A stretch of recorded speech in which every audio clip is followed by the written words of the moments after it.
we're back with the Play versus Fall 2020 High School Championship. We're moving to the great state of Virginia to close things off for today. My name's TJ, joined by one Matt Clendaniel. Are you holding together? We've been going a while today. Yeah. So I have a fun story about Virginia. I was going to visit my uncle in North Carolina, because he was dying. He's not dead, so that's good. Why is this fun? Don't worry.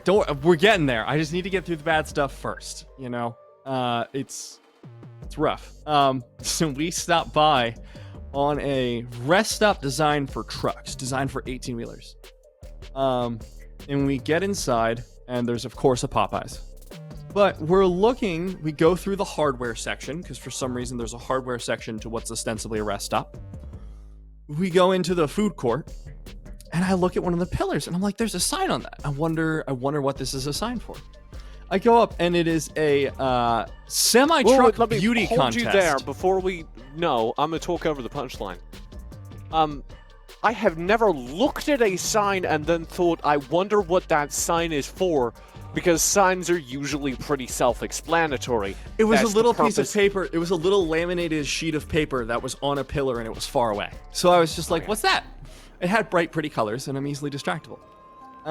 So I walk up, and it's a semi-beauty contest. Not for someone driving the semi, but for the semi itself.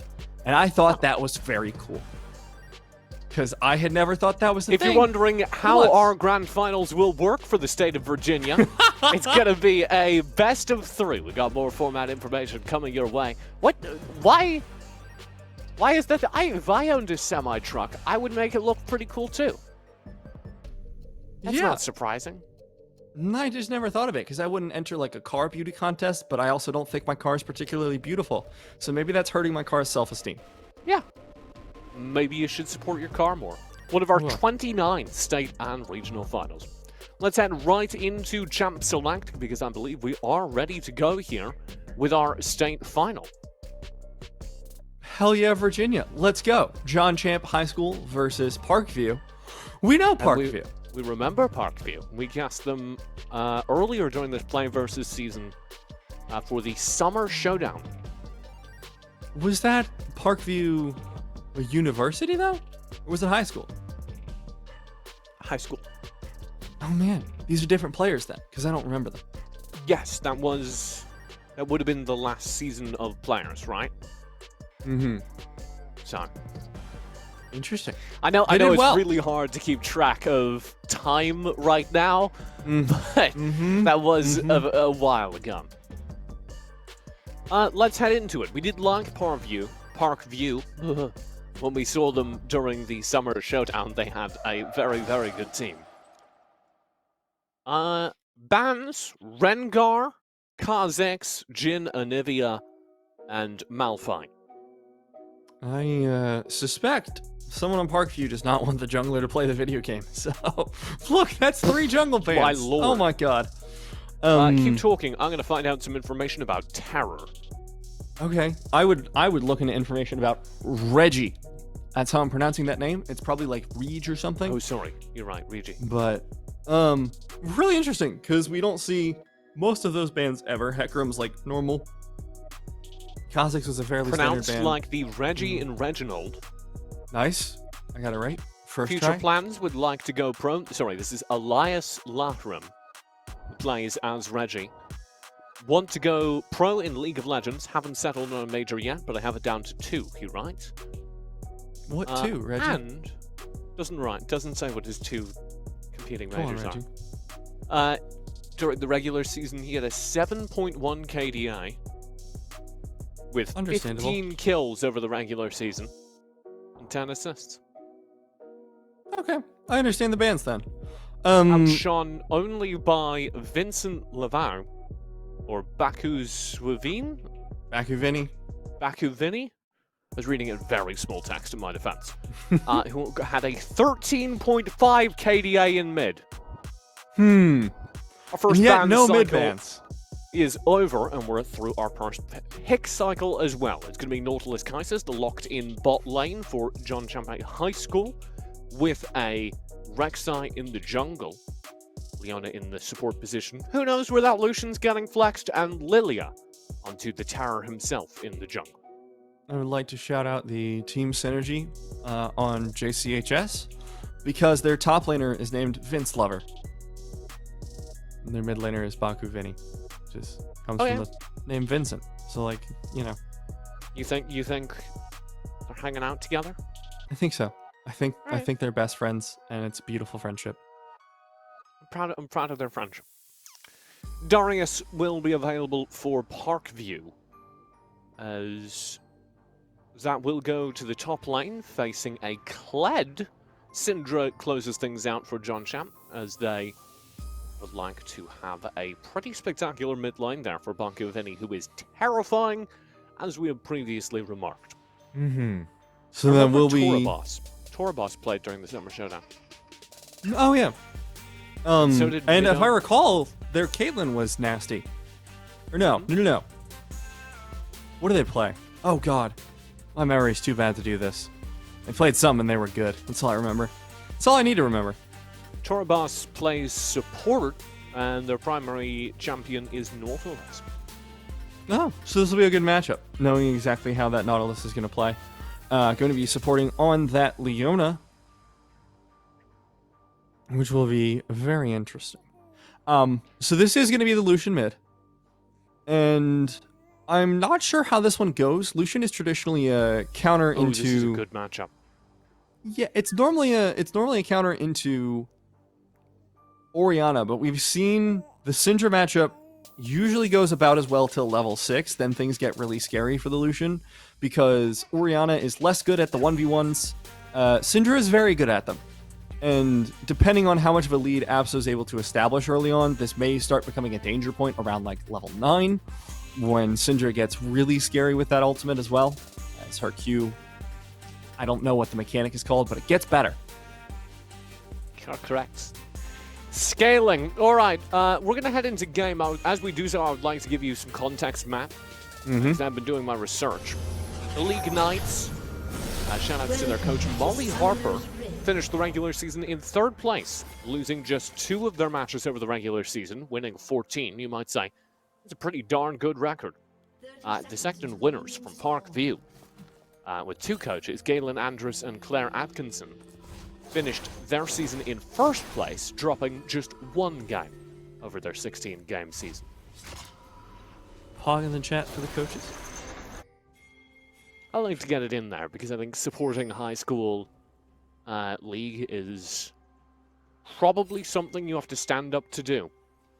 It's not like being the official sponsor of the golf club or the chess club. Everyone expects you to do that. A League of Legends club, though, takes a little bit more. Interested. So, genuinely, the thing I was interested about, and I realized it would be a bad analytical point, is what skin is that for Rek'Sai? Ooh. Yeah, because she has pool party, whatever she released with. Wiki right now. No, I just remember these things because I've been playing a lot of Rek'Sai. She has pool party, she has Eternum, and she has Black Frost. So I guess this is a Black Frost chroma. Anyways, very pretty. Probably, yeah. That's all I have to say. Early games, shown chill. Like a spotlight on that Rek'Sai, the light would refract all over the room, and it would be like a party. Yeah, little Ravesai.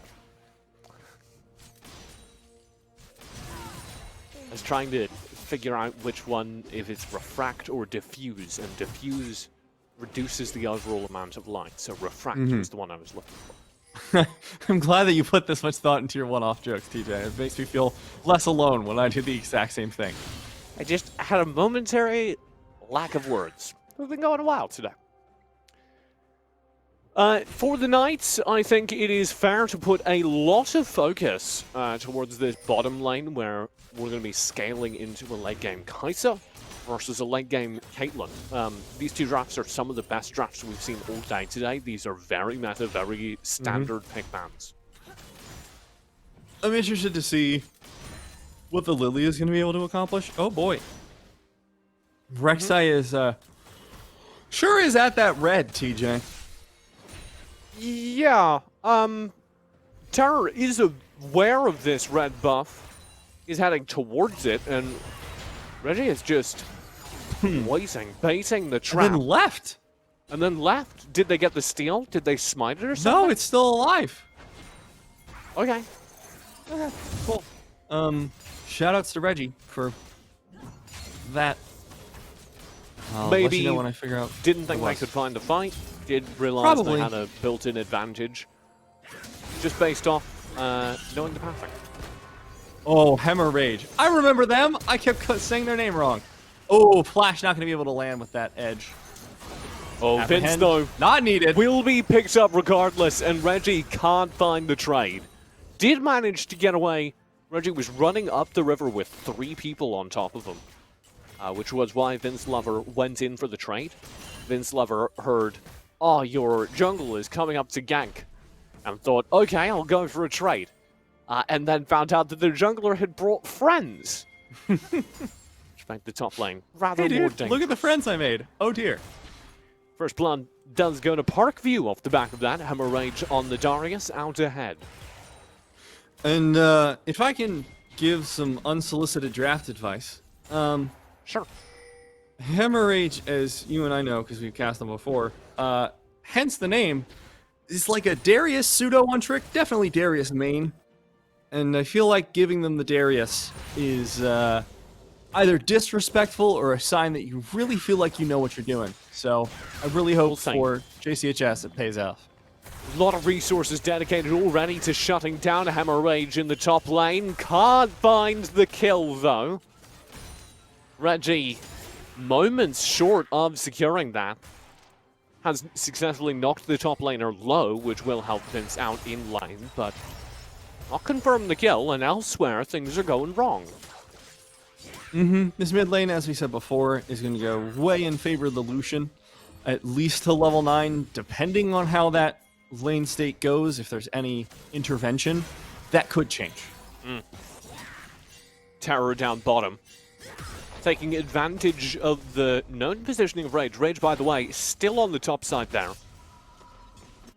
Waiting. That sounded like one of those things you see in Star Wars: The Clone Wars at the beginning of every episode. Terror down bottom. I think I would need to have. I was gonna say I think I would need like the big transatlantic accent, and then I realized You I have brought it, that down. TJ.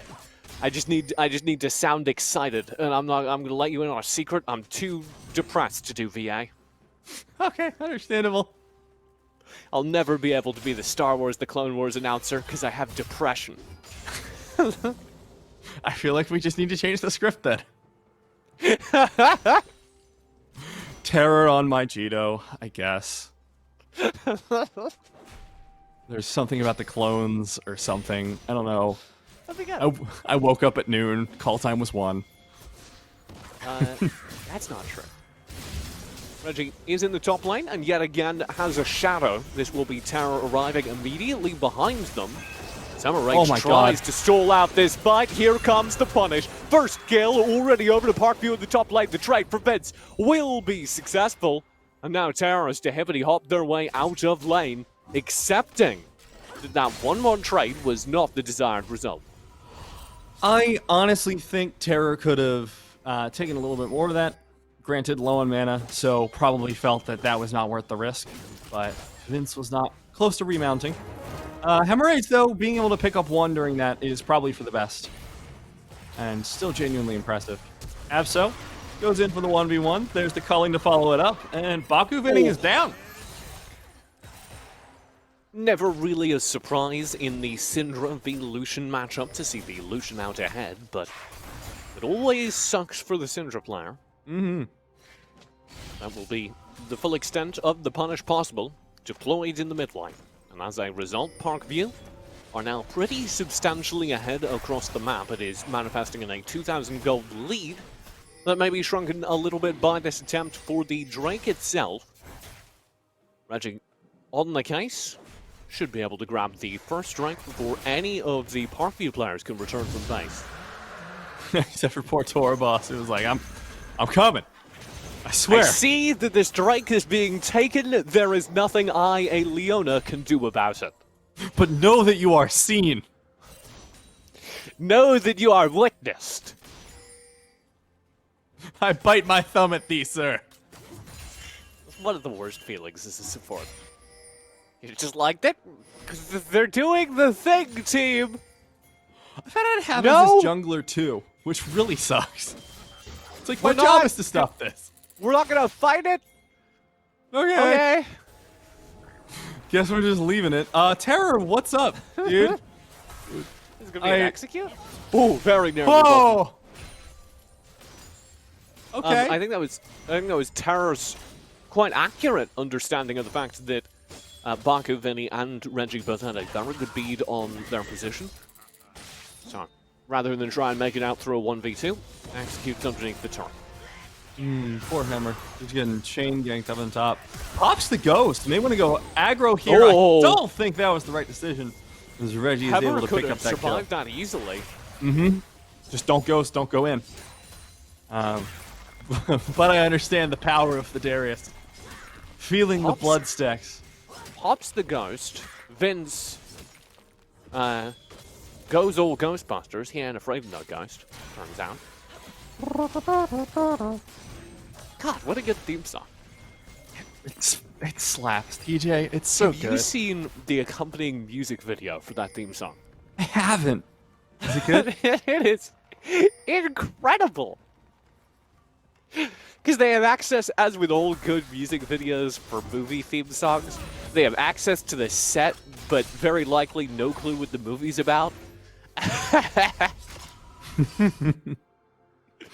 It is just riffing off what's there. It's beautiful.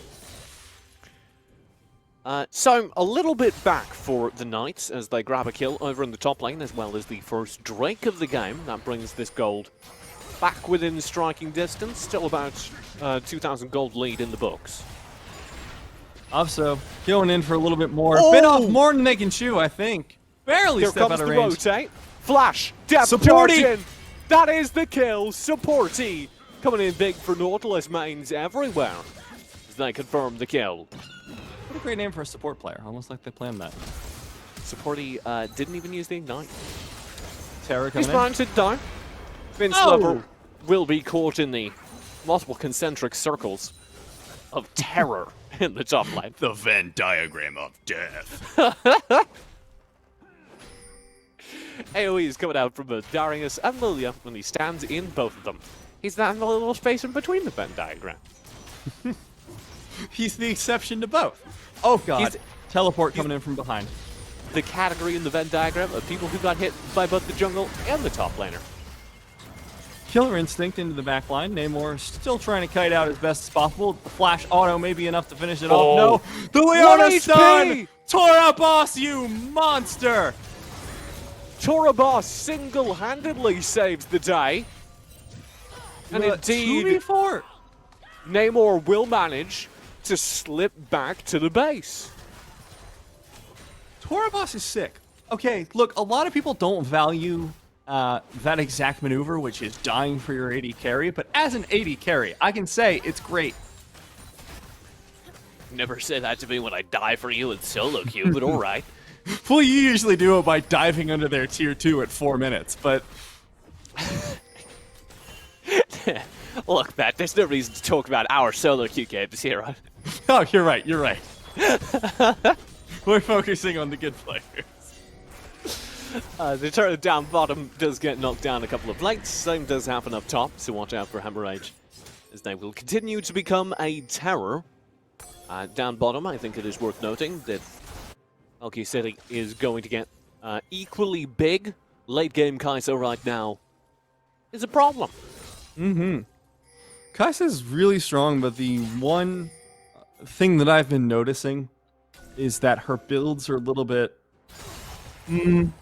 inconsistent in that some of them don't really know what they're doing. I think this is going to be the full AD build, which is just all built around auto attacks, which is very cohesive.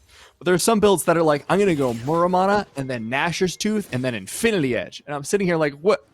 One of these things is not like the other.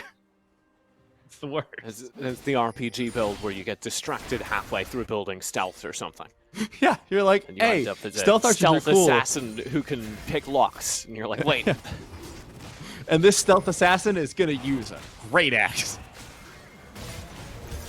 Good hook in from supporting. Depth charge again, focusing down Torabos. Normally, I abhor starting fights on Leona, but when you can do that much damage, why not? Terror in the meantime. Does in the backup up the full Cullen. Will go down. A double kill to Reggie. Here's Hemorrhage. Huge apprehend. In around the side. And that is a huge start for Hemorrhage, but nothing more. Team fight overall looking good for the Knights. At least until Namor shows up and begins to eat the remaining Parkview players alive. Bakuveni, it looks like, will escape with the Scatter of the Week stunning up the chase. Oh, that's warded. That's warded.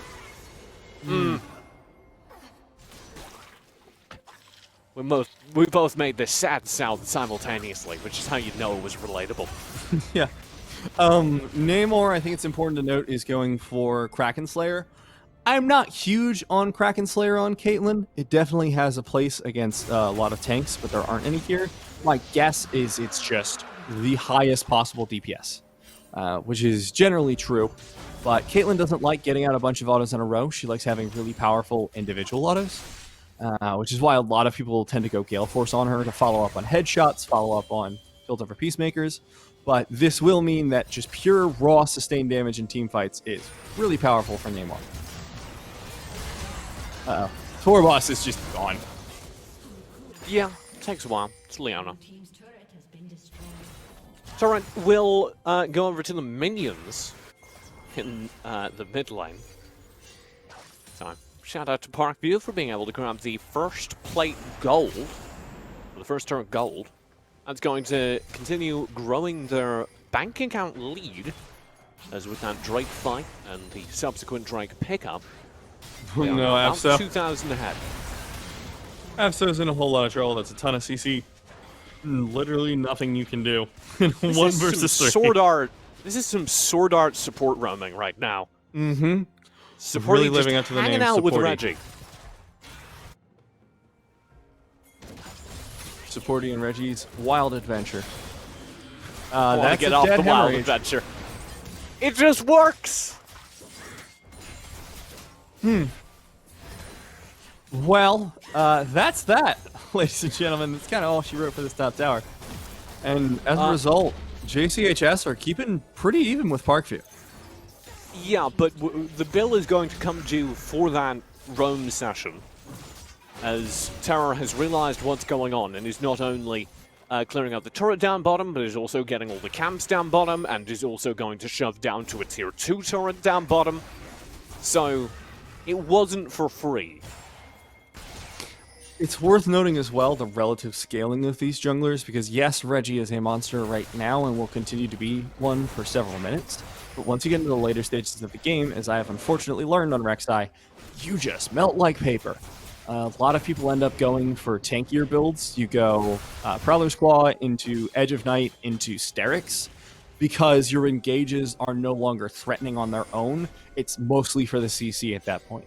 So late game, Terror is going to be the more dangerous one in these team fights. And I think it's worth keeping that in mind as Reggie is dominating the early game, that they are on a little bit of a clock if that's where the lead wants to stay. Yeah, Reggie is not who you want to have as your most powerful character by the time we hit the 20-30 minute mark.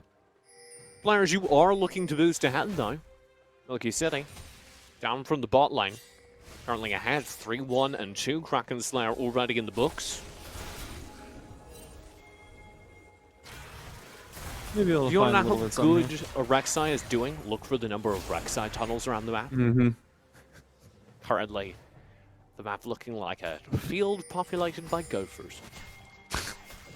I like how you can look, there's a direct line to red buff from Reggie's base. Just the Bart.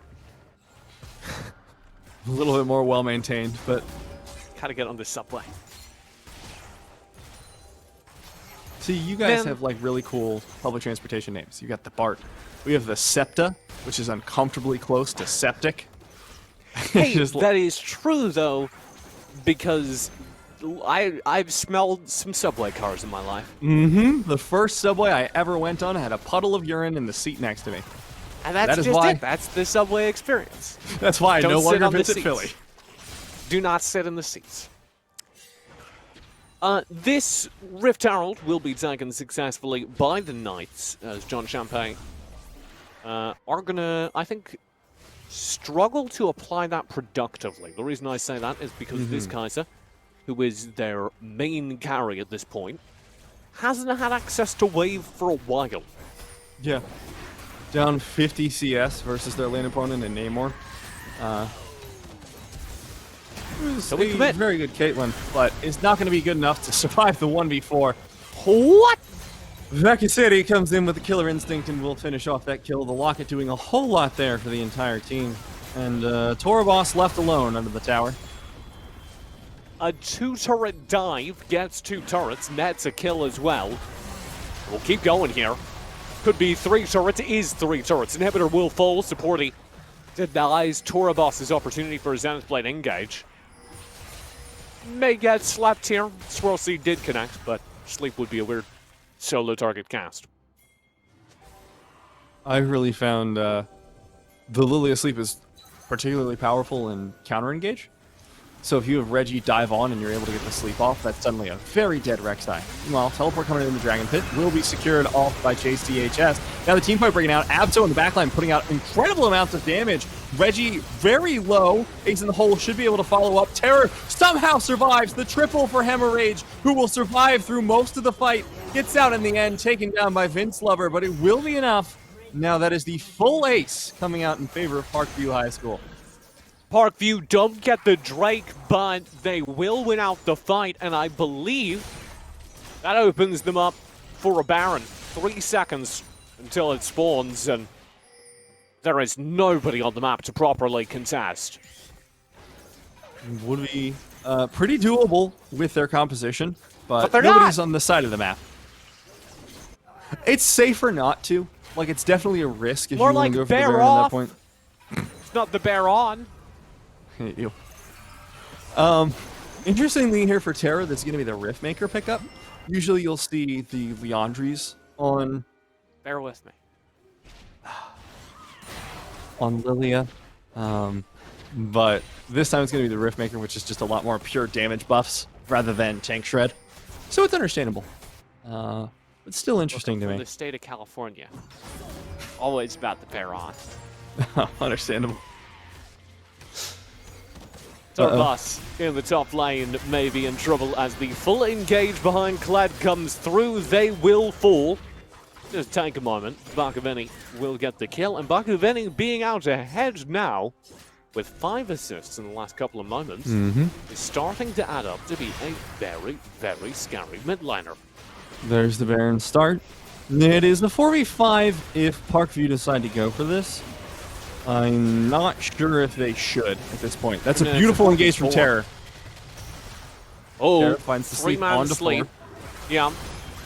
Looking for more. Yep, Goes Golden.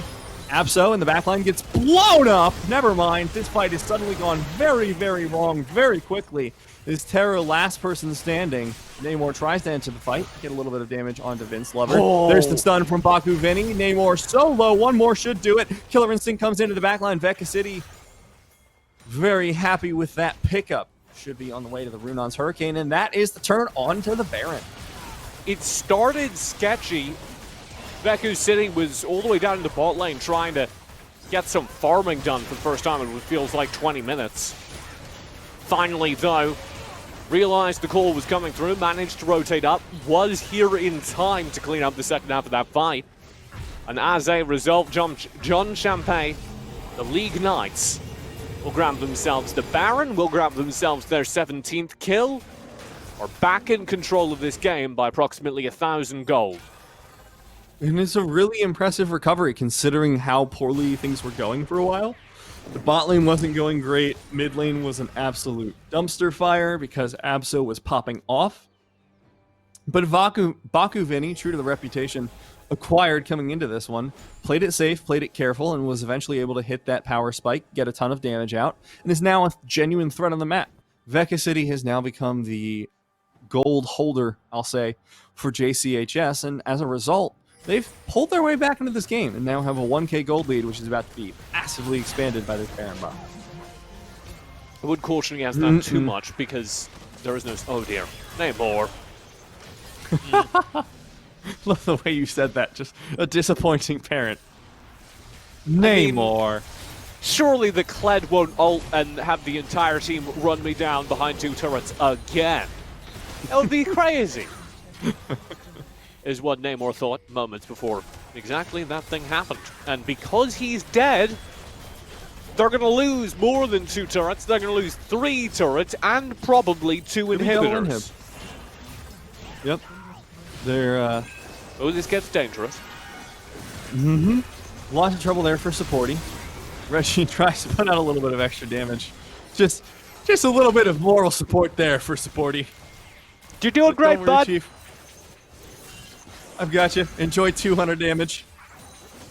You really got that one. Woohoo! Peace, by the way. Keep at it. And this is now an interesting game state because Veka City. I remember before we were like, wow, Veka City hasn't really been getting any farm. That was 8 CS ago and approximately 8 minutes ago. So that is still the case. Namor has slowed down on the farming train and is now going for Collector second, which is interesting to me. So lethality-ish Caitlyn. The difference, 6 kills, right, for Veka City, and that has brought their item count to pretty much even. Yeah. But it's worth noting that Namor has a little more gas in the tank outside of kills. And I think that is a testament to the better wave control from Parkview, the better map control. But JCHS are really bringing their way back into this. I think if it goes super late, they definitely have a chance if this Kaisa can keep popping. Parkview, the regular season favorites by all accounts. Again, first place coming out of the regular season. We'll see what they do with the fact they are now behind. Drake for Drake trade in the last 2. These Ocean Drakes split evenly so far. Means that nobody's too close to a game end via soul. And there's only a 2,000 gold lead over to the League Knights. I will say, though, now is a really good time to fight for Parkview if they can find a good opportunity. I don't mean just, like, run your face into them and hope you win. That is my solo queue strategy. Doesn't work very well. But you have 3 items on that Lucian. Absol sitting on 3 items. Kraken Slayer, Navori Quickblades, and the Essence Reaver. And this is a really strong 3-item combo that can put out a ton of damage very quickly. Apprehend is a little short. Hemorrhage. Smacking the blast cone. Get away from me. I feel like this is where Torwa should just, like, solar flare the bush. I know that's... I was waiting for the swirl seed in that bush, because Terra saw Vince go into it. Could have gone really wrong in multiple ways. That could have been an SKT bush. Yeah. Could have been an absolute disaster. But instead, it's just kind of a minor waste of time while the waves continue to push. No, that was Samsung White, wasn't it?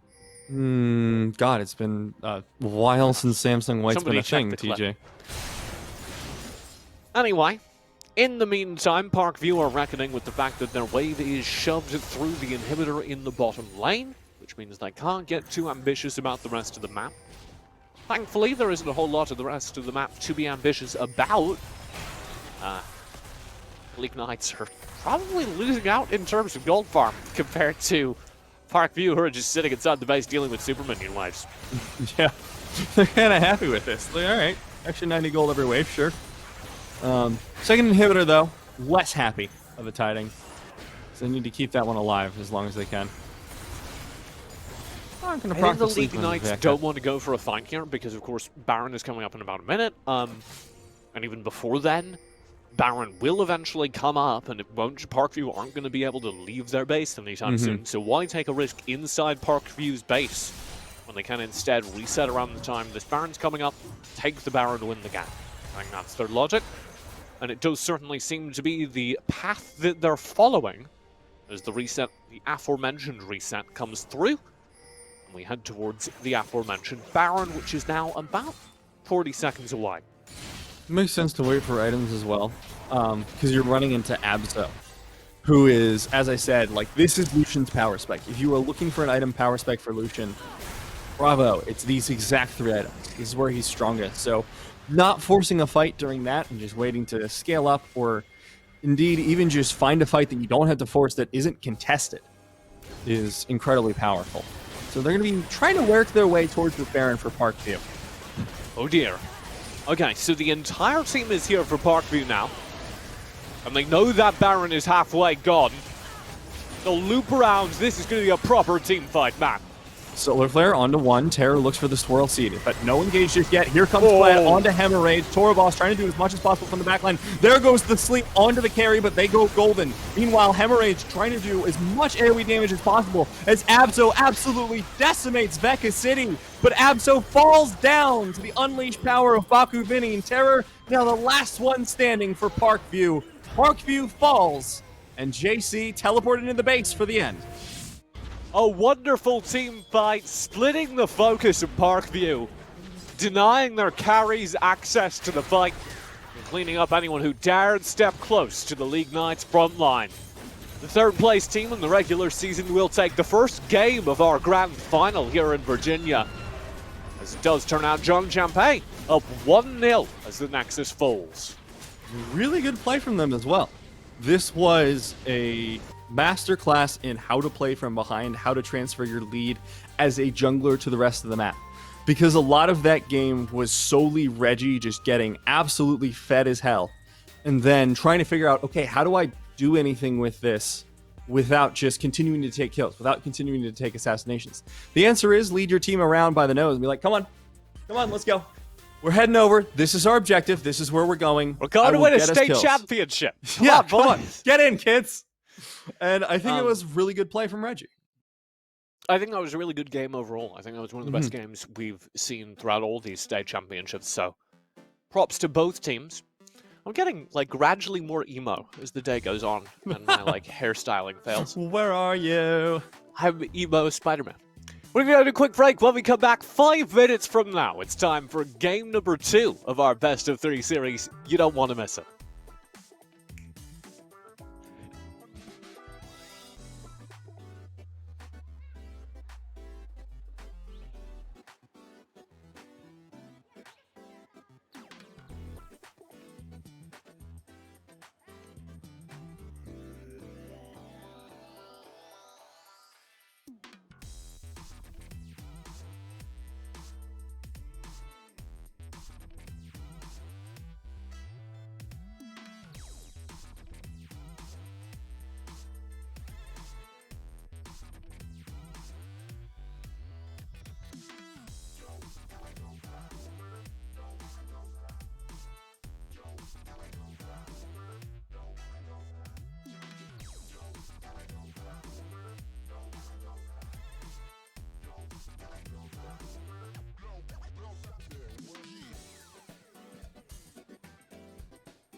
Moments after we went to break, Matt, I tripped over my headphone cord and yanked my interface, my headset, just about everything off the table. And the point is, I don't know if anything's broken. We're going to find out.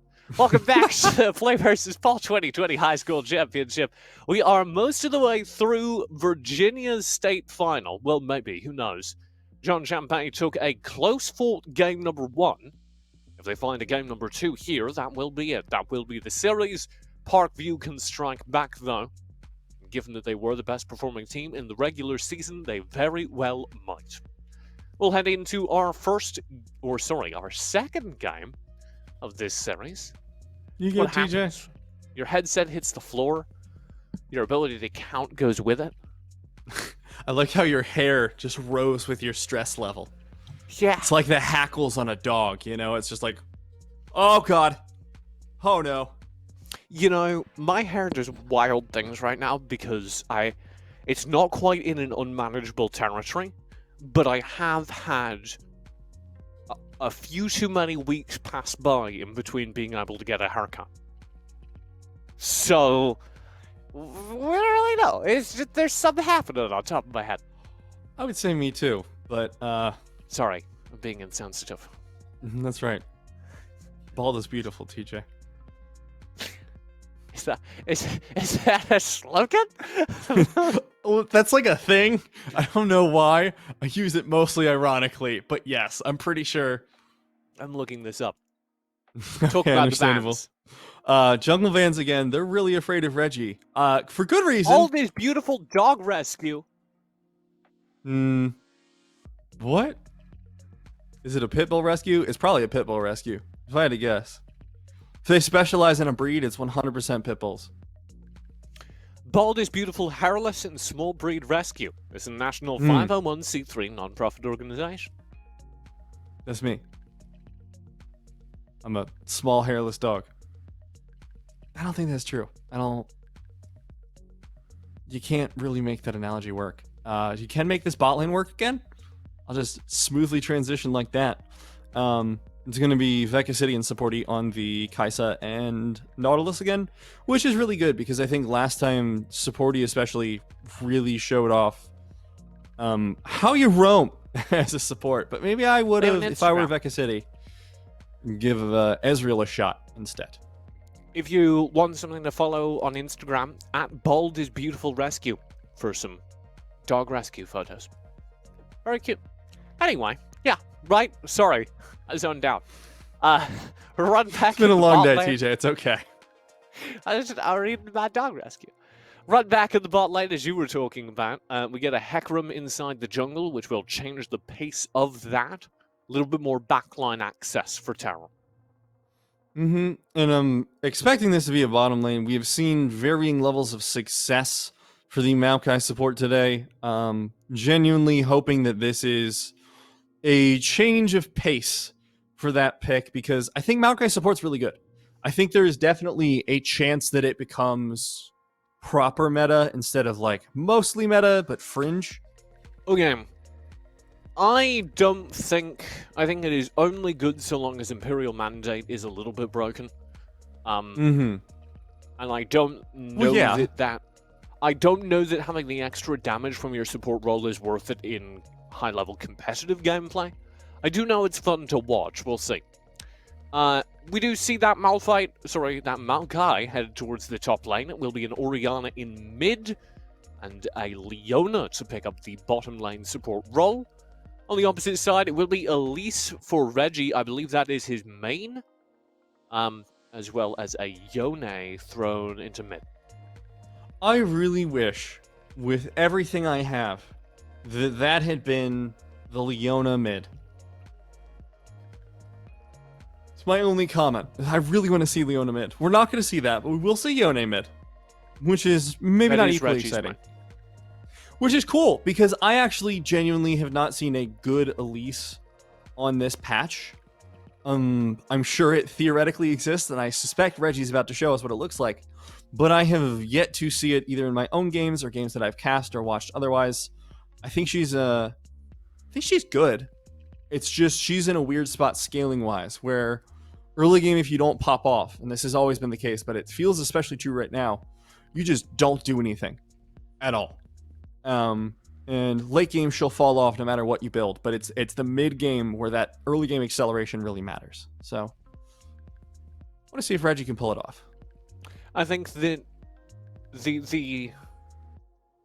what we have as mains are based off of regular season performance. So who knows how much playtime Elise is actually getting on this patch, because this is factoring in, of course, the entire full season. However, it was Reggie's main throughout the entire full season. I also want to address that this is them falling back to their mains a game up, so maybe feeling a little more free to experiment with that little advantage in their pocket. Yeah, and I think if you're looking to win a series, momentum is super underrated. So after that win, it makes a ton of sense to just slam it home with your mains, take the quick 2-0, find your way to a victory. Let's head into it. Game number 2. Potentially all that's needed for John Champe and the Knights to close out this state championship and be the best teams, release the full 2020 season in Virginia. 30 seconds. Level 1 here from Parkview. Very grouped. But it should be, I believe, 5 point from John Champ. So I'm not too concerned about that. Yep. No big level 1 action. TJ. Rush. Yeah, sorry. Namor is going for the really cool Misfortune build, the Korean Misfortune build. You Talk to me about it. You go Comet into maxed Make It Rain first, and then you go Muramana and Eclipse. Now, normally you start a tier with this, but you can also get tier first back if you want to have a little bit more strength early on. What this does is it shifts Misfortune from someone who's based around Qs and auto attacks, and it makes it just all about the bullet time. You get into a fight, if you are able to push out at least 3 or 4 waves of your bullet time, the entire enemy team just dies on the spot, which turns out, TJ, kind of powerful. Kind of good. We'll see. Namor running that experiment into the very Kai'Sa that deleted them during the first game. Halo Blades auto-attack focus Kai'Sa, again from Vacuum City. I think this is, considering how the last lane went though, this is a fine pickup. Namor and Torabos definitely had the lead in the early laning phase. It was only through rotations and mid to late game where Veka City was able to catch up. So if you're able to find a similarly dominating lane here in the early game with this misfortune, you'll be having a much better mid to late game than you did last time. Is my theory. Sorry, I just learned that Torabos is officially their support, or their sub, not their support. Oh no, sorry, I'm misreading. He is their official support. We're good. I was gonna say, Torabos is a boss. Why would you do that? Playing very, very good. Vacuum City, so far, not achieving similar success in the bottom lane. Being zoned off of wave by the early make it rains from the misfortune, as you called out. In the mid lane, Abzo, I wanted to talk about this, is of course running that phase rush build, which is very popular for Orianna, has been for a while. I want to highlight that phase rush is being run a lot by a lot of picks still. Here comes Reggie. Beautiful cocoon. That was nasty, DJ. Repel! Oh, that's so well played. Reggie, just lay it on me. I need more Elise. Find me some more ganks. Chain gang. I want to see more. Do it again! Again! Anyway, I was going to be talking about Abzo and his phase rush because I think it's probably necessary to stay ahead of a Yone in lane. Yone and their ability to just poke in is really scary if you're a more static ranged mage. I think phase rush is an appropriately highly valued rune right now because it is able to get you out of so many situations. You're never going to be like, oh gosh, that 70% move speed I just got was useless. No, it's either going to help you chase down an opponent or get out of a bad situation. And I think it's a really powerful rune as a result, because anyone who doesn't need the damage will appreciate phase rush. Oh! Nasty sidestep there from Abzo. Will maybe keep them alive in this fight as the entire bot lane has rotated up. Namor at the very back laying in the damage. Of course, the auto's not really doing as much damage, a consequence of their build, but very low HP across the board for John Champe. As a result, they back away. I am really impressed with the rotation up there from Parkview. I'm less impressed with the way Veka City handled it. I think if you are left all alone, you know everyone is up towards the mid lane, and there's no way you can get into that fight on time. Your job should be solely just to shove in that wave and get as much of an advantage as you can. Instead, Veka City went for the really late rotate, and it ended up not accomplishing anything. So next time, I think, once that engage is mostly solved, get out. Vince Lover in the top lane will be going in. Cocoon. Lots of damage on Terror. Terror still finds the kill first. We'll see if Hammerage can disengage from all this with Abzo's assist. Abzo off the TP is doing so much damage. That's going to be actually a pretty massive kill over with Reggie down. Come on, Supporty. Supporty as well. That is a massive win for Parkview up on the top side of the map. I'm really sad for Supporty there. I was pulling for the Nautilus 1v3, DJ. But just not going to happen. And we can see across the map, Parkview are starting to slowly pull ahead. Despite Reggie's really good gank. I do want to also point out that Reggie, no matter how effective they are as an early game release, not going to compete with a late game Hecarim. It's just a matter of getting your laners ahead in time. This is something that Reggie showed they had an incredible ability to do on the Rex side. Because you'll remember that entire game was basically, wow, this early game's going great for Reggie. Too bad nobody else is doing anything. And then suddenly everyone else was doing things. So they're looking for a repeat on that success. But so far, Reggie has not found equal levels of success. Yeah, so far there hasn't been that early game carry that was so definitive of last game. in for the steal. 2 Strikes HP. too early. Still gets it. On 2 HP, Tower will complete it. Abso in the meantime, going in on supporting to find the kill. Vega City has to back away. Tora will stasis to survive. There's the Fate Seal. Dive in. Oh, an excellent attempt by Bakuvini. And comboed with Vega City, they're able to find a kill. Maybe make it 2. Torabos and Abso both Reggie? reasonably low. Reggie's Shockwave! back. Oh, a huge shockwave from Abso. Reggie caught out. Does fall, but it's going to be a double kill before they do. Reggie down.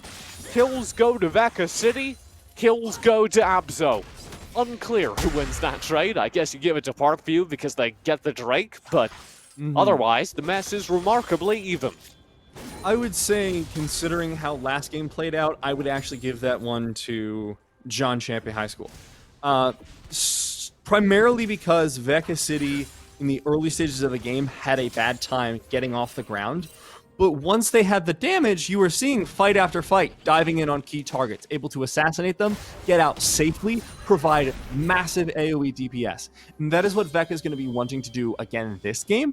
And having that acceleration from now being 2-0-2 off the back of that fight, despite the CS disadvantage, is going to be really powerful. Man, has anyone ever tried Phase Rush Kaisa? I don't think so. AP Kaisa for a time, yeah. Bakuvini in trouble. Surviving Bakuvini will snap back into reality. Oh, Should go down. gravity. Oh. I'm really nailing these music references today. You are. Vince in the top lane will go down, and that is Hemorrhage and Parkview. Making some good progress across the map. Plates will be picked up in the top lane. Kills picked up down below mean that this is going to be a full collapse from all the other members towards Namor's bot lane. Looking scary here for Vega City and Supporty, because that's 2 members looking potentially for a dive. They are not going to follow in for it. Meanwhile, 3 members rotating top to try and find Hemorrhage. Bot lane. Oh, good hook from Supporty. And Hemorrhage is not nearly as successful at escaping the focus. Will, in fact, try to go back in on Bakuvini. God, on his own terms. Well, his own terms weren't very much more successful than what would have happened anyways, but I respect it regardless. That's a lot of damage Vega City took from that. Yeah. Vega City did survive the experience, however. And overall, I think this game is relatively even, which, as you pointed out, is probably good for John Champagne. It's especially good because I'm a little bit disappointed to report that Namor is not going the Muramana scaling build. What? I know! It's actually legitimately the more common misfortune build right now, especially among Korean native carries. Abso, a lot of trouble. Shockwave. Vinny find the stays ahead. sombrero. Terror in the front lines. Vince will be dropped off the mount. In the meantime, Rift Herald is picked up by Reggie. They're just going to sacrifice Vince for that. But Bakuvini doesn't get the memo. Full commits. Reggie, can you get them out? Yes. Bakuvini to escape. Cocoons Terror to deny come the in. engage. Just Terror left, man. They may be able to find it. Terror's low. He gets taken down. Hemorrhage now in a 1 versus 2. Bakuvini going to try and put out as much damage as humanly they got possible. It's not going to be enough, though. The shield barely able to keep him alive. No, it won't be. Hemorrhage flashes forward. Finds the double. A double kill in a 1v2 to Hemorrhage. The Grasp of the Undying doing huge work there alongside his newly completed Sunfire Aegis. A little bit more HP than you think, a little bit more damage than you think. It adds up. So, Maokai's pretty big here, TJ. I don't think that's a crazy statement to make. No. 6-2. Kind of disgusting.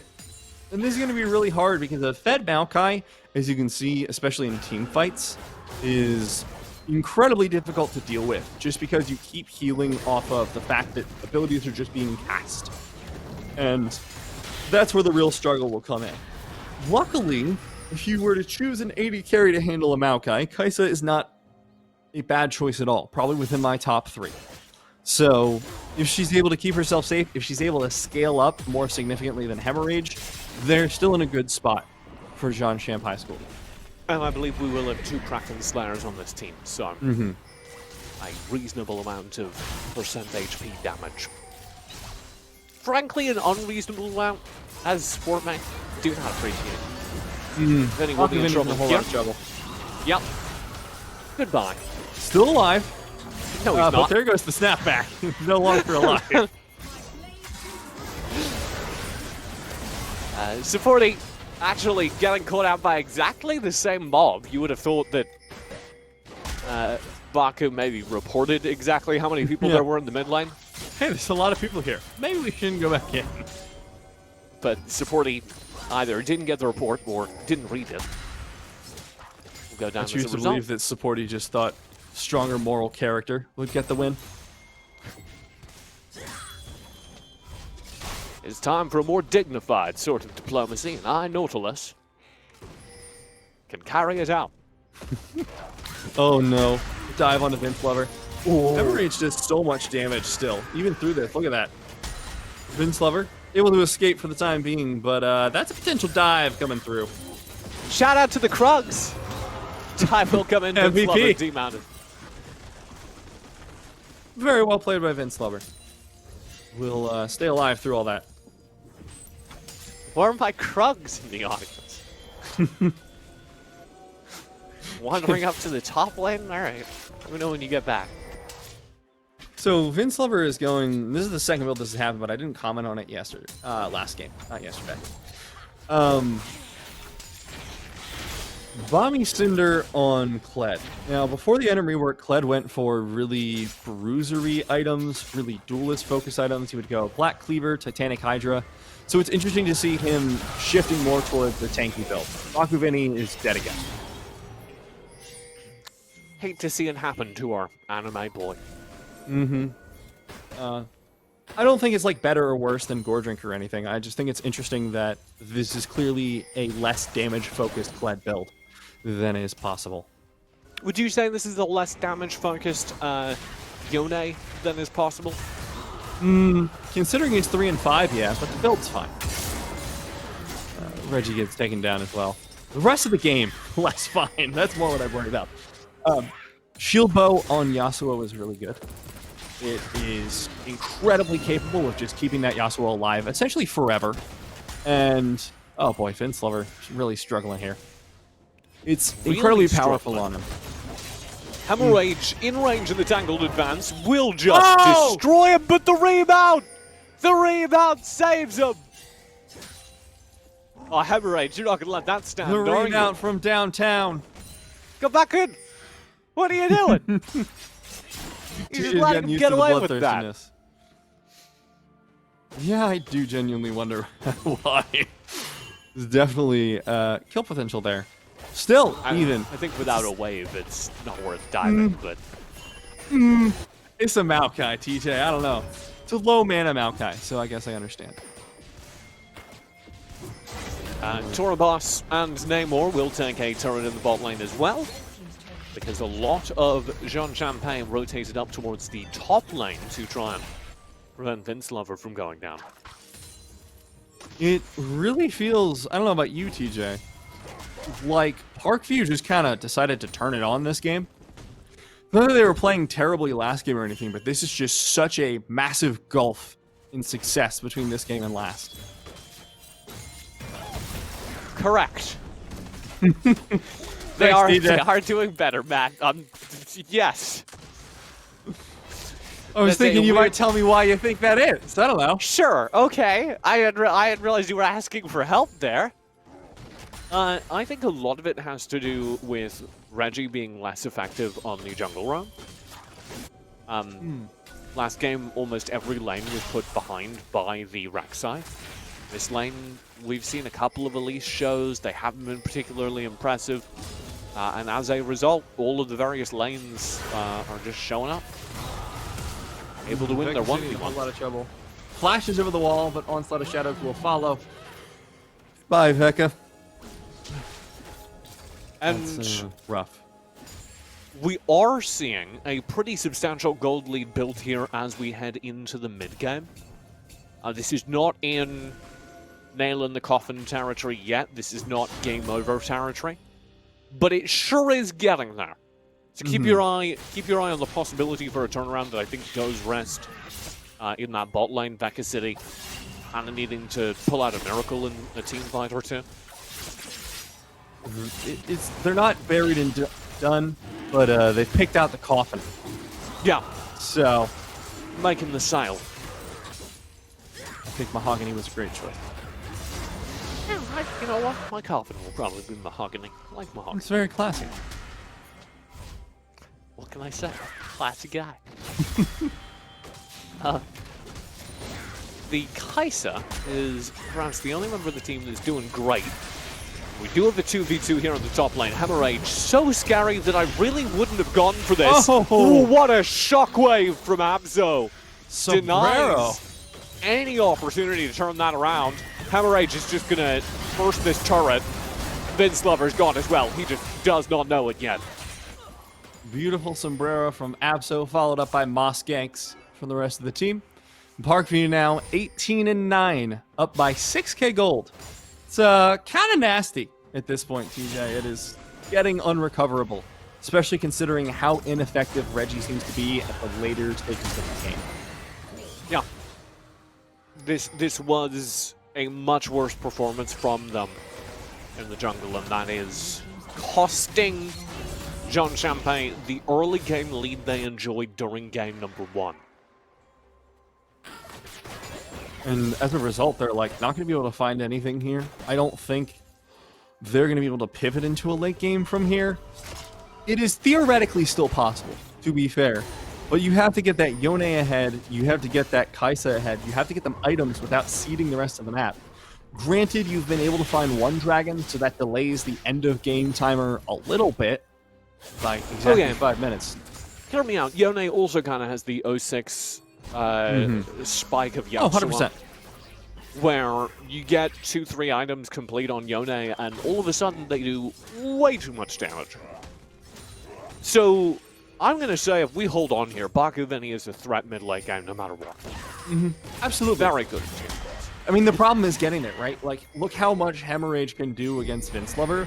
There is literally no damage that can be put down onto Hemorrhage whatsoever.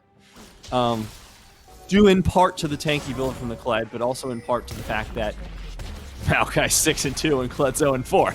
It's kind of a big difference. And it's really ridiculous because Hemorrhage is barely building armor.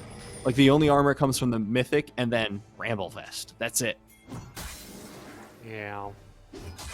So, does look likely Parkview take us to a game 3. Jean Champagne. Need a miracle. I started this game by saying I really haven't seen Elise succeed a lot, and I'd like to see that change.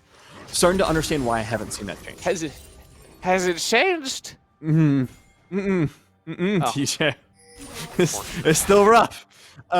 You're seeing Reggie and Elise in general only effective when you can essentially burst down the opponent. You're looking at these ganks to the top side. This is partially pilot error. Vince, why are you going for this? Oh, that's why. Vecca City's here.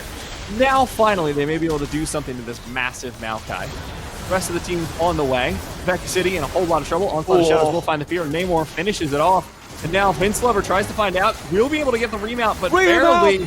The huge bullet time, though, is finishing it off. Reggie doesn't make it out from under the turret. The triple kill into the near ace coming out from Parkview. That was winnable till the bullet time. Onslaught of Shadows was huge from Terror, but it was only set up for Namor to just wheel in the big guns and let loose.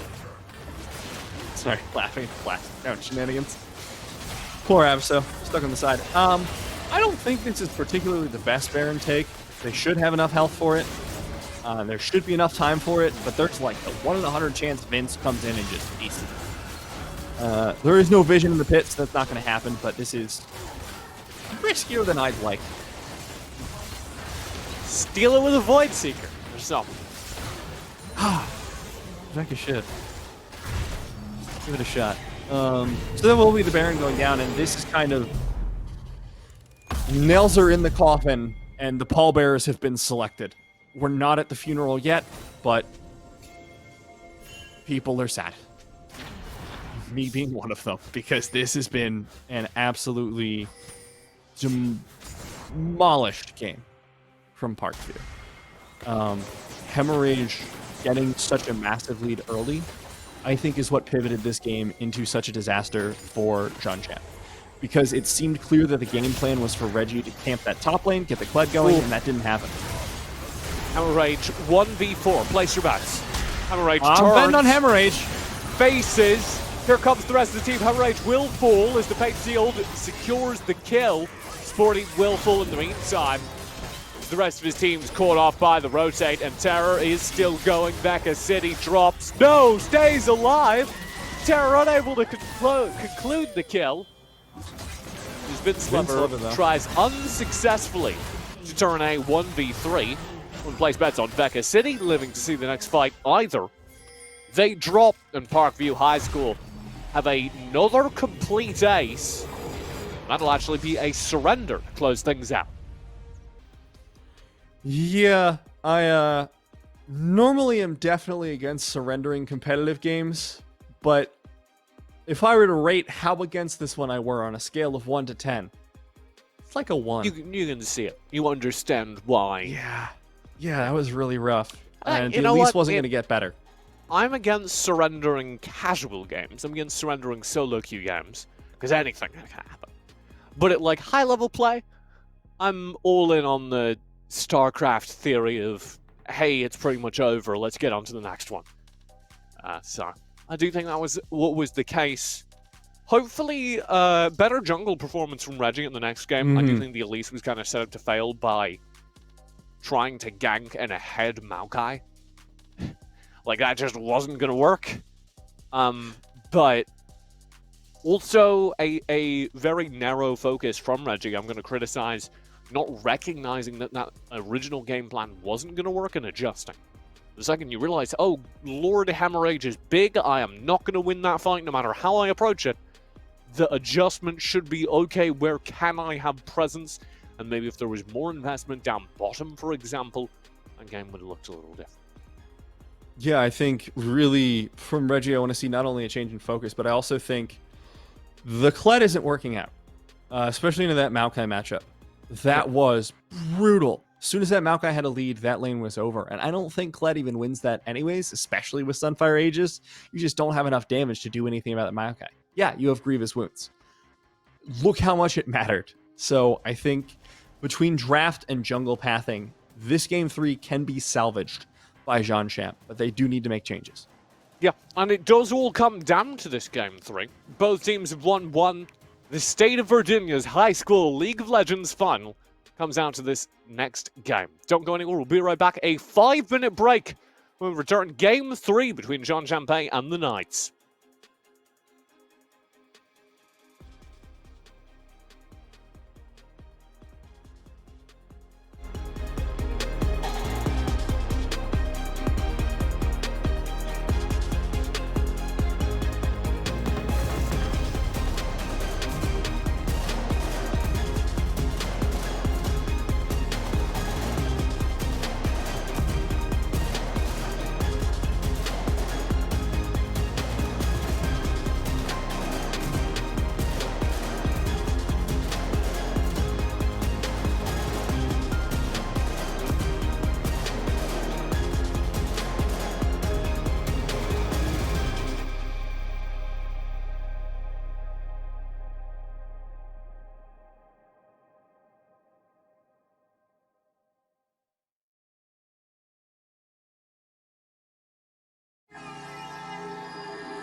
It's time for Game 3 here in the full 2020 High School Championship. My name is TJ, joined by one Matt Iberia Daniel, as we blast forward. Virginia's state final comes down to exactly one more game. I'm looking forward to this one, TJ. Both teams have really shown us a lot of powerful adaptation.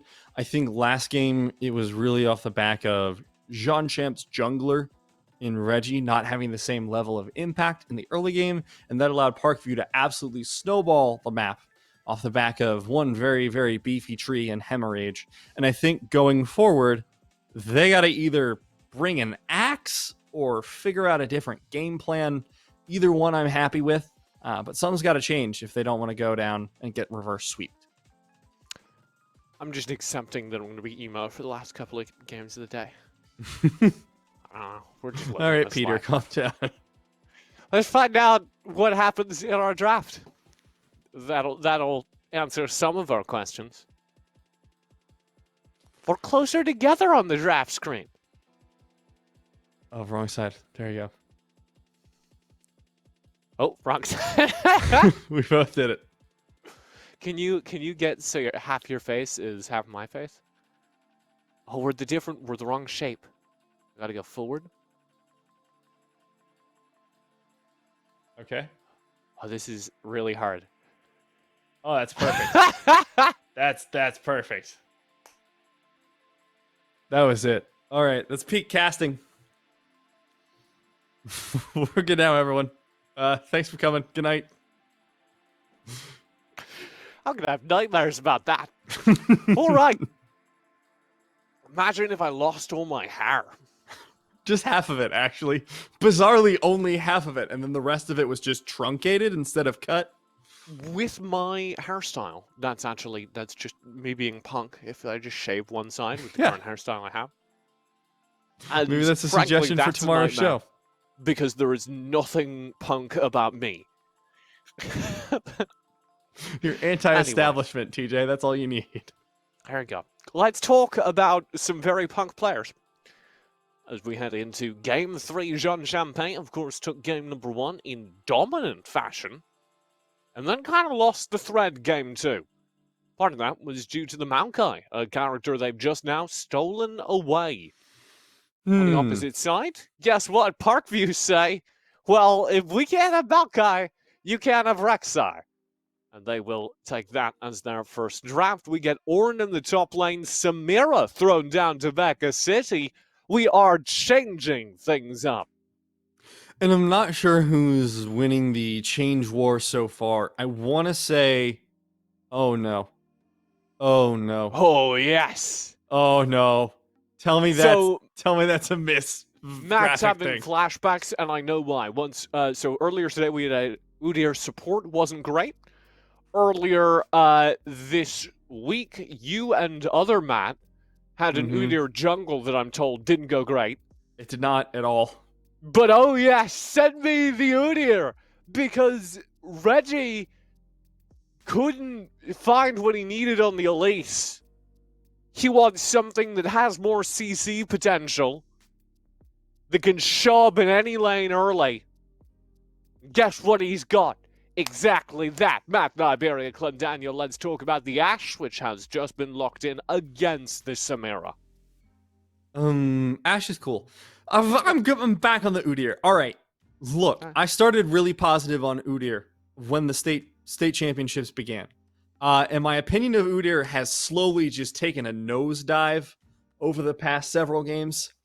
But I think this is doable. It's really rough into Ashe Leona, but the jungle 1v1.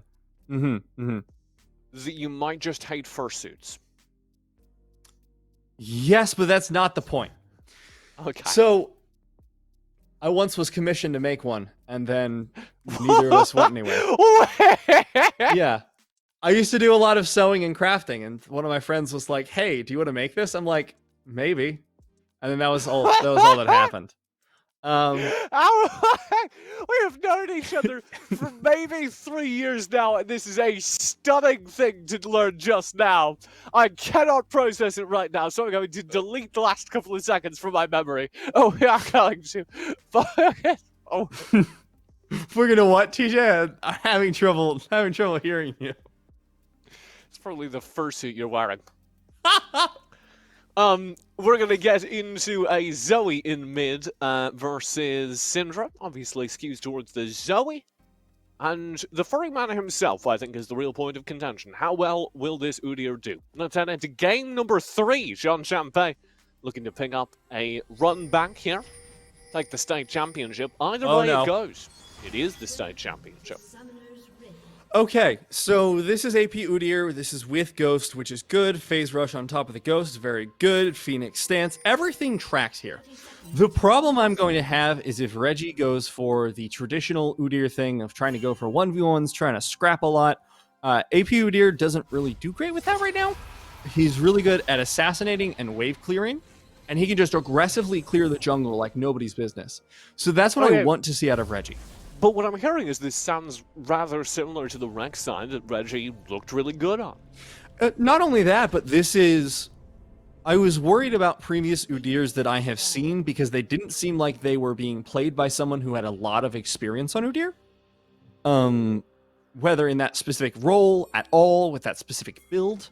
Whereas Reggie, this build setup inspires confidence in me because at the bare minimum, Reggie has done their research. What I suspect is the case is that Reggie actually knows how to play Udyr, and I'm very excited for that because I think a good Udyr is very fun to watch. Oh, that was so good. I'm going to explain why that's so good. Oh, they're not going to see the... They are going to see it.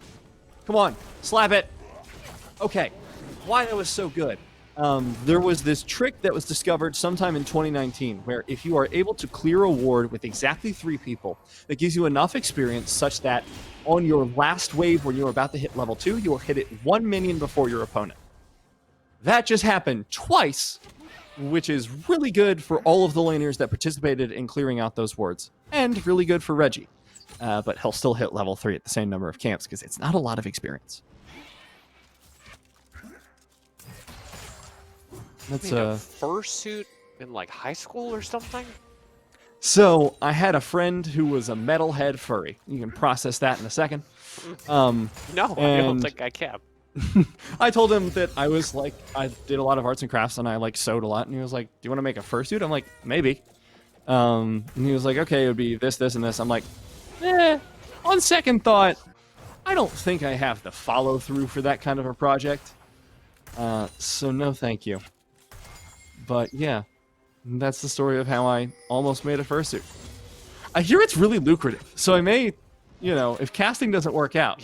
You might have missed out on a gig. I know. No, they pay like $1,000 for them. It's crazy. Mid lane.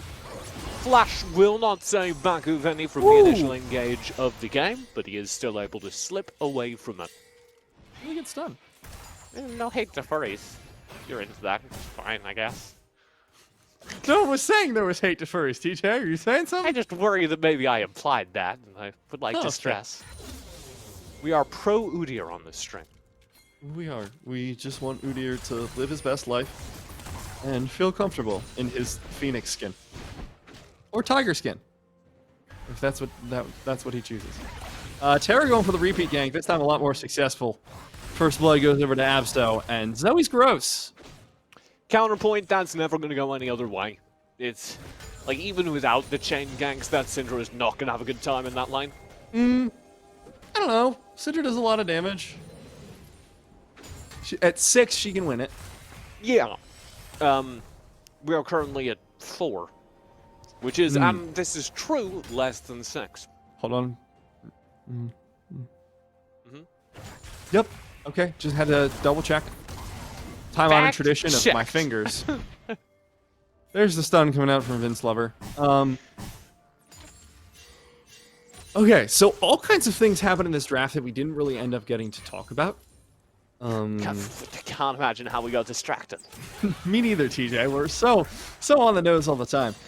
The Maokai's down here into the bottom lane, which means that Vince Lover is top lane on that Jax, which will do well into the Ornn later. Beautiful engage there from Supporty. Cleanse has been blown, as has the Flash, which means the stun will land pretty easily onto Tora Boss. Reggie! Popping off! AP Deer. That is kind of a necessary start. Like we talked about, the difference between game 1 and 2. Oh, this sleep landed. Oh, everyone's just AFK in that mid lane. Ignite does go down. Oh, that was real close. Like, that was incredibly close to Baku Vini just punishing Terra for that overextension. The hot second where everyone in mid was just asleep or stunned was very good. It's like someone told them they made a fursuit. Yeah, the same effect that you had on me. Anyway, the difference between game 1 and 2 in this series was that John Champe got off to an early start in the jungle during game 1, and Reggie proved himself very proficient in accessing all of his lanes early and getting them out ahead. We'll need to see that happen here. We'll need to see the second part of that happen, rather, because Reggie is now off to a start inside the jungle.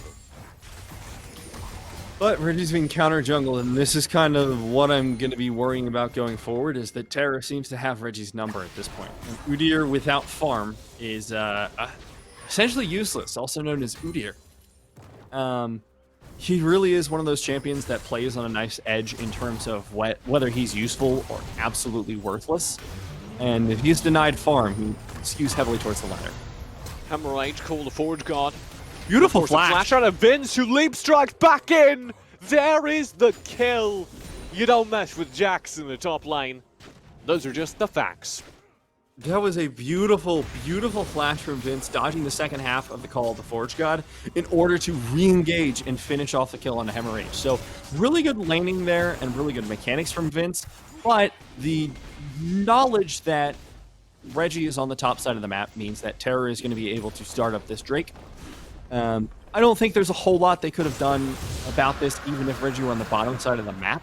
There's just so much tempo in the bottom side of Parkview's team that it is damn near impossible. Oh, come on, Reggie. In. Hemorrhage in the 1v2. Slap. Reggie up close.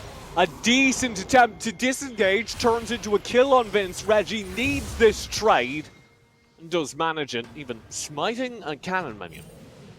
How do I feel about Bear Sensu Deer? Well, TJ, it slaps.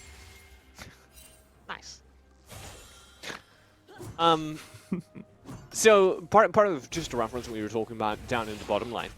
Part of why I wouldn't be Imperial Mandate Maokai, by the way. Part of why I wouldn't be too worried about a lack of action down on the bottom side right now for Champe is that it seems like Samira really only gets good after completing first item right now. Definitely a mid-game spike character. So wait for somebody to make mistakes, wait for an infusion of gold in the mid-game, and then Vaka City will become the melee assassin that Samira mains all secretly want to be. It's like Talon for cowards. Samira is just Katarina for gun nerds. True. Except Katarina used to build gunblades, so I guess it's old Katarina nerds. Get these blades out of my guns! Here comes Reggie, ghosting in. That is a speedy bear. No, wait, it's a phoenix. My bad. Hammer Rage will fall to it nonetheless. Don't need to know what it is to die to its fury. There are 4 players down here in the bottom lane. Sleepy Trouble Bumble does not land on Vega City. Instead, the full CC chain, like a minutes of stun, connect with Supporty, which did feel rather unnecessary. They will fall. Yeah. A little cruel even at that point. But it will mean that they are able to secure a lot of plates down here in the bottom lane. Vega City survives, which I think is key. But is down 20 CS, and now Namor has a red buff. That's dangerous, TJ. Which isn't good, don't get me wrong, but this is with you so far. This is survivable for Samira. Samira, oh dear. Oh dear. Good knockback again from Bakuvini, who's doing a wonderful job so far of trying to stop these engages. No flash now, and Bakuvini does press forward, trying to combo with Amso's overextension. But it doesn't work out. Hammer Rage, arms too short, no knockback. There are a lot of pings going down on the map, TJ. My ADD is going wild. I'm just hearing ping, ping, ping, ping, ping, ping. Well, if I was calling the Forge God, that's what I heard, but it won't be recast. Reggie's on killing spree. As they show up yet again in the top lane. And Hammer Rage, after 2 games of carrying, is being told no more. I really like this adaptation from Reggie and Vince. I'm not sure how I feel about Reggie's build, because it looks like this is going to be a Sunfire Aegis, which is really bad on Udyr compared to Frostfire Gauntlet, because you're no longer able to chase down anyone at all. So I really, really hope Reggie, through the ether, senses that this is the wrong mythic. But regardless, the early lead going on to Vince is a really stark departure from how the previous 2 games have gone. And I think it's one that will lead to a victory. Because now you finally have a side lane threat, you finally have a top lane who is going to be pressuring instead of just kind of surviving. And from here, I think only good things can happen. Oh yeah, so here's my problem. Top lane is doing well, bot lane is possible for Champe, but so far, that bot lane is losing, and all of this conversation is abstracting the part about this mid lane just being a blowout so far. Because Tara is doing a fantastic job of boosting Abzo out ahead. Part of me agrees with you, but also... And you know what you're chain ganking up on the top side, by the way? Is an orb. Yeah. Who's gonna but it's be more fine? about it's about empowering the Jax, not shutting down the Ornn. Finally, now it's going to be about shutting down the Jax and empowering the Ornn. But that happens. Oh, Supporty! Beautiful follow through. Reggie coming in very slowly. Oh, gets slowed up pretty significantly. Supporty that in a was whole lot of so trouble. good. Reggie has the damage to get the kill. Torabos just had really, really good ability cycling there. Got a 1-1 trade off the play. We'll see if that means anything, as the Rift Herald will be summoned, and this turret is very likely down. That's why a well-timed recall is deployed. And Namor gets away. Turret down bottom. Won't even fall. TJ, I'm cold in the Udyr again. I'm sad. I just think, come mid-leg game, you're going to have a very far ahead Zoe. which is terrifying. Case in point. Full CC in, easy kill. You're going to have an alright Ornn, and you're going to have a big Ashe. Mm-hmm. That's and that looks gank on the damn mid lane. good for Parkview. Yeah, I think Parkview is looking to be in a great position to win this. Udyr is not going to be able to chase anyone down or slow them at this point, so anyone's going to be able to slowly make their way out of that orbit with the help of Torobos, who will be doing a great job at healing. And then you have the Zoe, you have the Ashe, you have these massive damage sources. And now Vince Lover's being shut down on the top lane. I don't know, TJ. He's gone. 2 consecutive ganks. And all of the lead that was so carefully built up there has rather evaporated. Because most of that gold was handed to Reggie, who's used it to go Sunfire Aegis and is struggling to get much more into the mid-game with it. And the rest of the gold to Vince Lover, well, it's now been burnt out. That lane matchup is going to be caught up after Hemorrhage is back here. Reggie is going to have to figure out what to do with this massive lead, trying to transfer it to other... Sorry. I misestimate. Hemorrhage does not have Sunfire Aegis. Not yet. Gonna be close, though. And I think the more important point, though, is that he's not out of the game, and Vince has been shut down twice in a row. And that really slows down the tempo that is going to be established here by Champe High School. So, off the back of this, how do you get back into this game for Champe? Because you're starting to lose pressure, your jungle is not going to be able to provide damage anymore, and your mid laner is essentially a walking cannon minion. And that is a tough position to come back from, TJ. I think the solution is just feeding ganks to this Samira and hoping she pops off in the mid game. She will. If you start giving the Samira focus right now in the mid game. Oh, Namor. What a good combo. Dead Jax. If you start giving the Samira gold in the mid game, it gets out of control real fast. If you're wondering, of course, how that kill happened in the top lane, is because Parkview immediately after Hemorrhage is back moments ago, lane swapped. Trying to go on for a dive, but this horn is so big. How are you going to kill him? With what damage? Eventually? No! Someone hit him! Someone hit him, please. Oh my god. My god! Reggie dies for it. Supporting's about to die for it as well. Abso finds the double. What a disaster! Tragic. Absolutely hideous. Nice. Good one. I stretched it there, but You got this. my god. Hemorrhage does pulls out a miracle, stays alive for so long there with just with good ability queuing. Great movement as well, awareness of his enemy's ranges. Stays out of range of all of the engage against him. When Reggie finally catches up, he's already been eating turret shots like they're Lucky Charms for breakfast. And by the time he's reached the bottom of the bowl, Matt, it's just that weird sweet milk thing. Doesn't taste too good. Oh, gross. As is this gank on the bottom lane, Veka City is down once again. So, Parkview, I'm starting to see why they were number 1 in the regular season, TJ. Call it a hunch. I think they're good. I hear it's going that way again.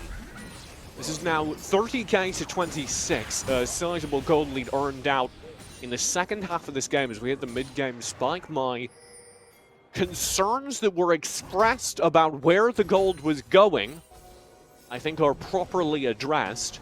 And you can tell that Parkview are aware of the ways that this can be turned, right? They're aware of the fact that Veka City on the Samira is probably the win condition, that the Jax does need to be dealt with.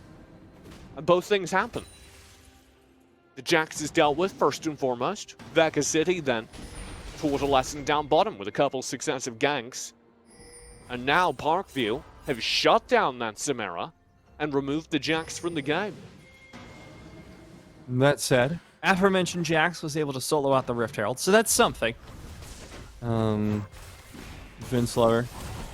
I don't think Vince knew it was in the bush. I don't think Hemorrhage knows how many people are nearby. There's going to be the stun from Reggie. We'll follow up coming out eventually, but that is one beefy Ornn. And meanwhile, look at this. The rest of his team Oh, the brilliantly. Oh.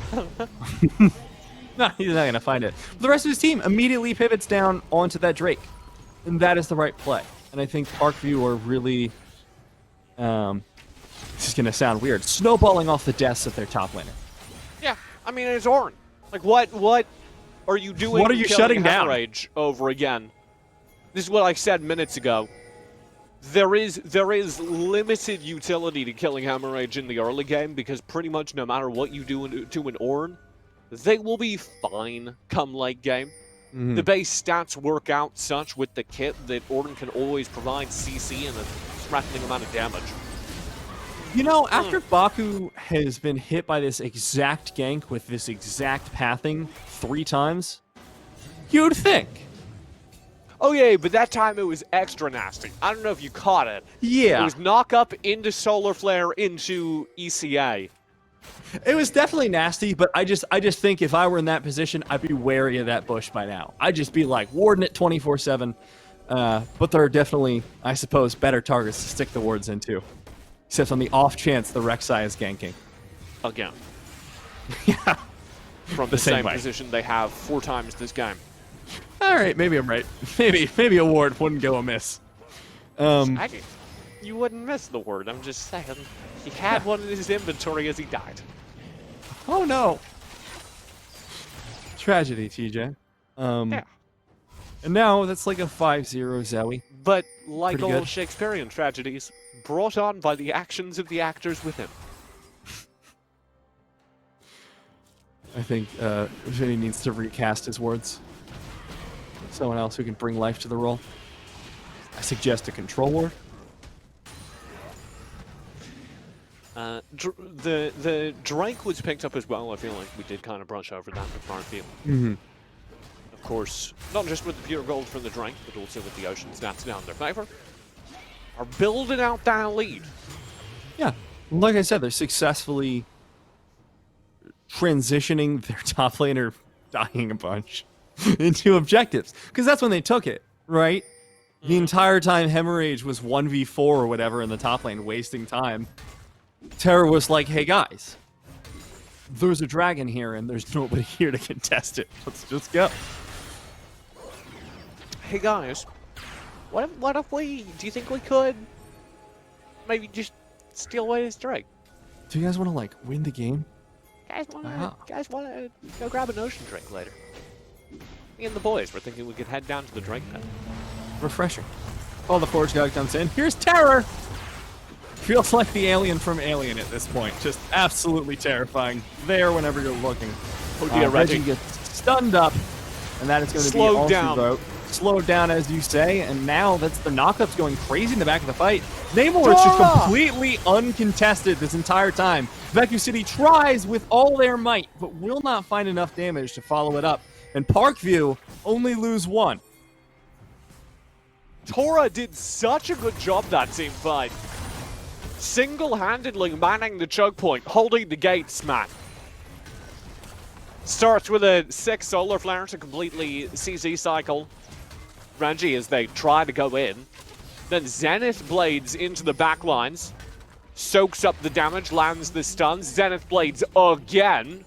Chases even further into Champe, preventing any escaping players. Now it is 18-9 in the kill feed, and Parkview have hit 40k in the bank. You know what really hurts for Champe at this point? Splinters. Probably also yes. But Hemorrhage was shut down early, super focused, and now probably has more gold value than Vince. Because of the Forge Fire upgrade on that Sunfire Aegis, now suddenly it's worth like an extra 1,000 gold or something, and that basically makes up for all the focus. Because if you look at the actual numbers, Hemorrhage is only down 20 CS and is up 2 kills and 2 assists. Yeah, and also those 2 kills and 2 assists are part of the inevitable curve of Ornn, right? Ornn, come late game, is gonna be alright in team fights. Here's the 1v1, just to prove our point. He's kind of doing all right in the 1v1, honestly, which is terrifying. Call the Forge God. There's one, He should two win. misses. Vince is trying for it, man, but I Hemorrhage really has don't know how much missed he can do. literally all of his abilities.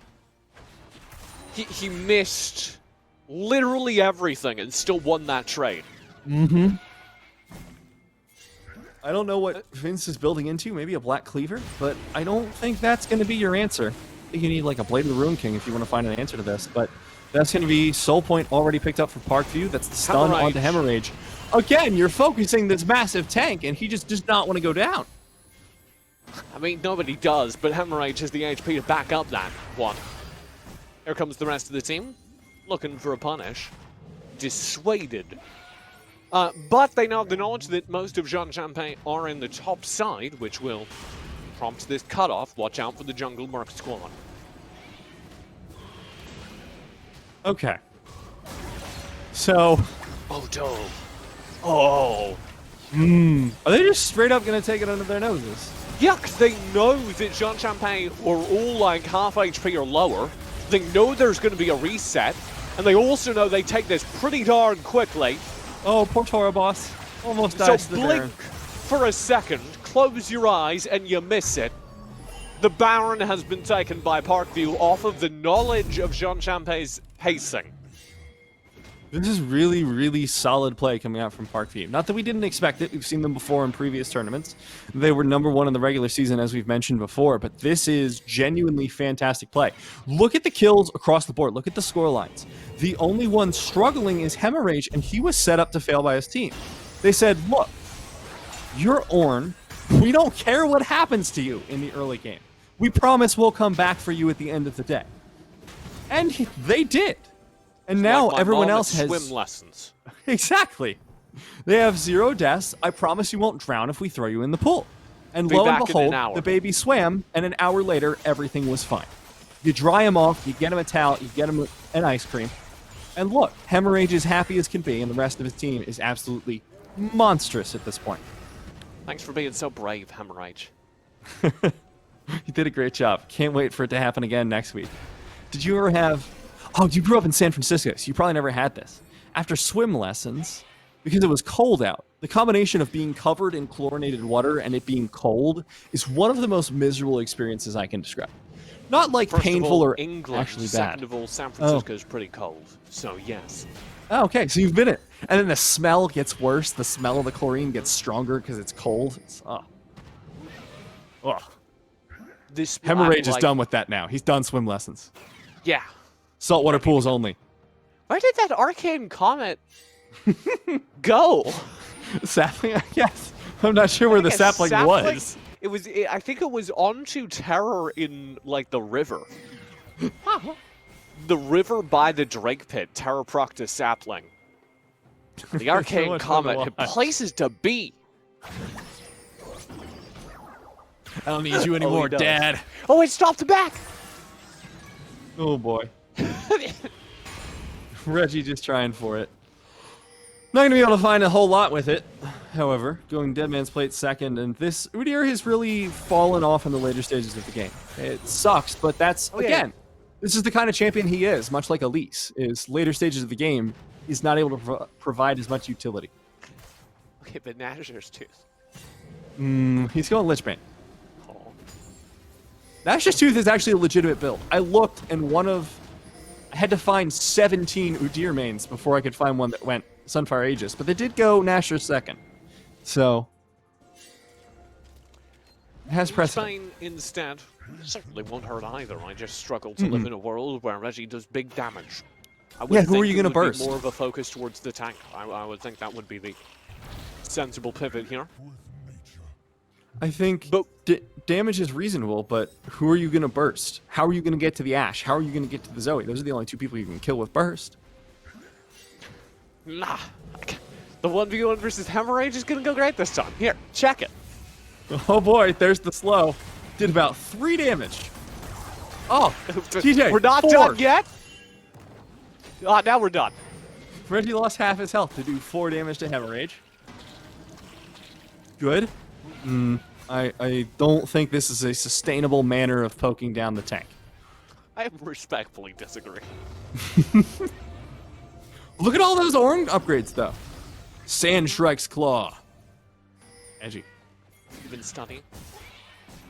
No, I just read the chat. Flash in Oh, down. the flash. Also Hunting. comes through. Solar Full Flare Forge as God. well. Yeah, full CC chain. And Reggie, with no HP in the front lines, is going to be in trouble. The enchanted Crystalaire is hunting after Tora Boss, who does go down. Actually, Rekka? this gets real dangerous because Namor is nowhere near this fight and hasn't been for its duration. Over the wall, this now gets dangerous. Here's Namor, and they find the turn. Hemorrhage wins their 1v1, and Namor arrives to save the fight alongside Abzo, who did have to flash in. Somehow Parkview start a fight without any of their damage dealers, and somehow it is fine. And even Tora Boss in the chat is questioning it, saying that Hemorrhage engaged first and lived longer than the Leona. Yeah. Which is nasty, but also it's worth considering, you know, that was a very well metered fight by Parkview. But they now have Ocean Soul, Triple Ocean Drake on How top did of that. Terror Cloud. survive that fight? That's actually my question. I don't think he was in it. I don't think Well- Terror was in the fight. But he started that fight. He was like, yo, check this. And just like, ran into a 1v4. And then dipped. That's the Rek'Sai way. Having played Rek'Sai, that's how I play it at least. Solar Flare, Sleepy Trouble Bubble, Reggie, checking the watch, wondering when he could press his keyboard again. Answer, not for another 46 seconds. We'll get you there, Reggie, don't worry. This inhib is really dangerous. There's not a ton of healing reduction here on the side of JCHS, so they either need to burst this down or just really pray it doesn't heal too much for them. Able to find one. Off the back, supporting incredibly low. Vecca has to flash out. There goes the Jax. There goes the engage from Abso. So much damage coming out of the side. Battlestar will not land on the Bakuvini, but he's now stuck under tower by himself. And that will be the assassination coming in from Abso. 10, 0, and 6 on this Zoe. And Parkview, it looks like from the GGs in the chat, are going to find their way to be the Virginia State champions. Another victory for them. We saw their performance in the Summer Showdown as well. See Reggie with the last stand. This may extend the game. Not for too much, though. Like City behind the turrets will pop the ultimate, but and he doesn't do that kind of damage anymore. I still have that same reaction you do when you see the ultimate go off. You're like, yeah! Oh, never It mind. doesn't quite do that. Parkview, congratulations. They are the Virginia State champions, and I think you can make a very strong case for them being one of the better teams we have seen throughout all of the full high school championship finals. Yeah, and this was a really competitive series as well. This wasn't, you know, one team completely smashes the other one, and it's because one team just isn't macroing.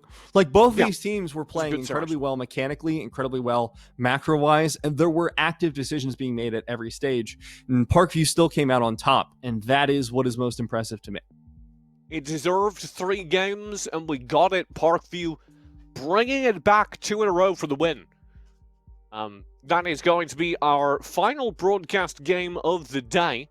But if it's not your final season of playing Play Versus, or if maybe you're looking to have your first season, Matt, and you can sign up right now for the next season.